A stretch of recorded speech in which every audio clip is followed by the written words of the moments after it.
Mga Kawit Smile.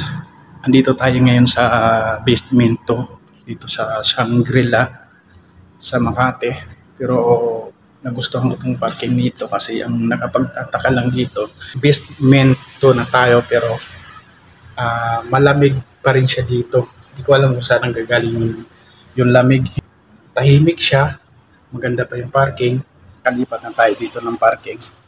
Dito sa sasakyan natin. Yan, mayroon pa mga bakante na iba. Ang kagandahan dito, linis. At hindi siya magkaanong maingay itong dito na tayo.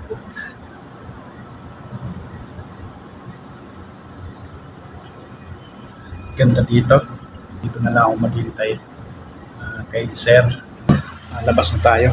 Pag-validate na din tayo sa ating parking so wala tayong babayaran.